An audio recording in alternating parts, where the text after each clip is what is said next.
Bonjour et bienvenue dans TRF Chronique, épisode 20.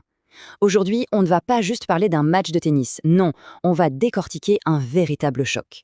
D'un côté, Coco Gauff, la jeune prodige qui porte un poids énorme sur ses épaules. De l'autre, Elina Svitolina, la reine qui signe un retour spectaculaire. Allez, on plonge ensemble au cœur de ce quart de finale totalement explosif à l'Open d'Australie. Et ce match, il a vraiment fait parler de lui. Pas seulement à cause du score, non.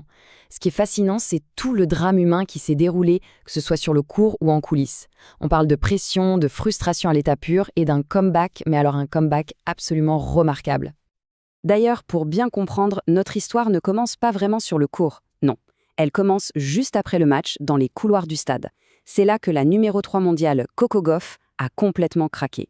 Et cette phrase, c'est ce qu'elle a dit pour tenter de justifier son geste, une explosion de frustration qu'elle voulait garder privée, loin des regards. Enfin, c'est ce qu'elle croyait. Alors forcément, ce moment de colère, filmé et diffusé partout, ça pose une vraie question.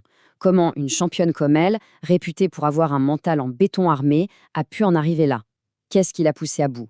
Pour avoir la réponse, eh bien, il faut revenir en arrière, sur le court et assister à sa véritable implosion. 59. 59 petites minutes.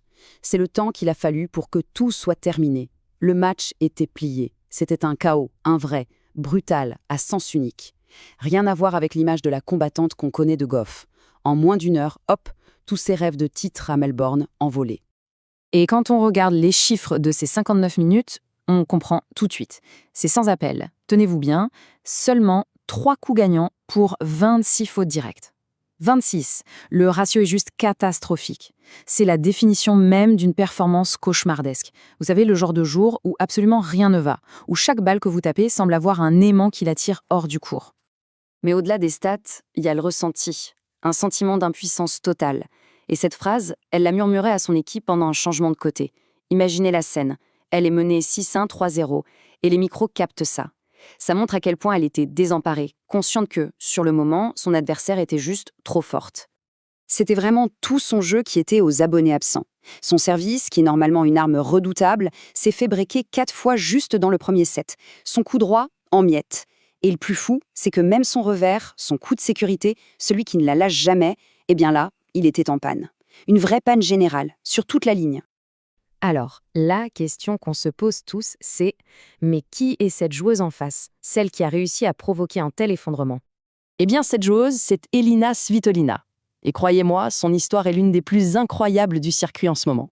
Son comeback est juste impressionnant. Rappelez-vous, elle revient tout juste d'un congé maternité, après la naissance de sa fille en 2023. Pas mal de gens pensaient qu'elle aurait du mal à retrouver son meilleur niveau. Mais elle avait une idée en tête, un objectif clair pour 2026, revenir dans le top 10. Et regardez où on en est. Elle démarre l'année en gagnant le tournoi d'Auckland. Et paf, la voilà en demi-finale de l'Open d'Australie. C'est juste énorme. 10. C'est le nombre de victoires consécutives qu'elle avait avant d'affronter Gauff. 10 victoires sans lâcher un seul set à Melbourne. Autant dire qu'elle est arrivée sur le court avec une confiance au zénith. Elle était sur un nuage, en train de jouer un tennis totalement libéré. Et ce n'est pas du tout un hasard, c'est le fruit d'une motivation en béton. Elle l'a dit elle-même, revenir dans le top 10, c'était son rêve, son objectif ultime. Et le plus beau dans tout ça, c'est que cette victoire contre Gauff lui assure justement cette place. Mission accomplie, et bien plus vite que prévu. Et c'est là que ça devient super intéressant tactiquement. On voit vraiment comment Svitolina a complètement changé son jeu. Avant, elle pouvait être un peu passive, attendre la faute de l'adversaire, mais ça, c'est fini. La Svitolina d'aujourd'hui, elle est hyper agressive, elle se colle à sa ligne de fond, elle prend la balle super tôt, et c'est elle qui mène la danse. Contre Gauff, c'était juste la tactique parfaite. Pourquoi? Parce que Gauff, elle a besoin d'un peu de temps pour armer ses grosses frappes. Svitolina, en lui piquant ce temps précieux, l'a forcée à se précipiter, à jouer sous pression constante. Résultat, le coup droit de Gauff a explosé et elle n'a jamais pu utiliser son physique. Svitolina l'a tout simplement étouffée. Donc voilà pour le côté court. Une stratégie agressive qui a fait dérailler Gauff.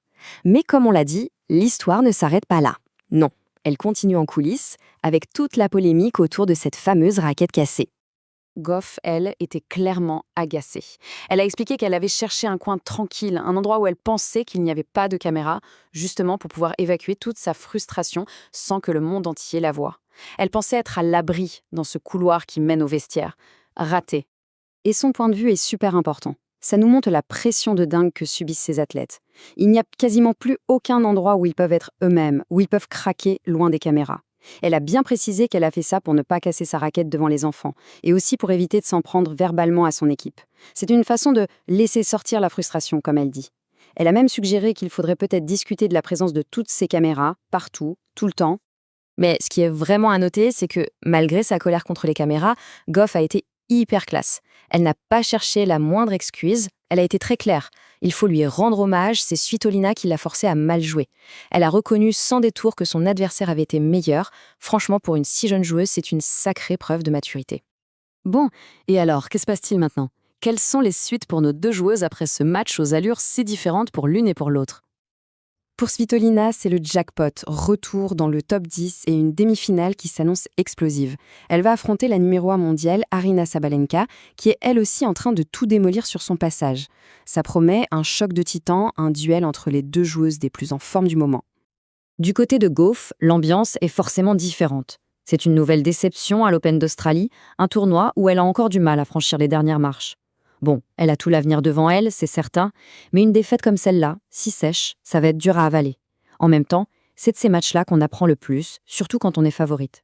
Finalement, toute cette histoire, l'effondrement sur le court, la colère en coulisses et bien sûr le comeback incroyable qui a tout déclenché, ça nous amène à une question bien plus large. Aujourd'hui, dans le sport de haut niveau, où est-ce qu'on met le curseur entre la frustration, qui est une émotion humaine et privée, et l'image publique que les athlètes doivent maintenir en permanence? Avec des caméras partout, est-ce qu'ils ont encore le droit d'avoir un jardin secret? Ou est-ce que tout, absolument tout, fait maintenant partie du spectacle? C'est une question qui va bien au-delà d'un simple match de tennis.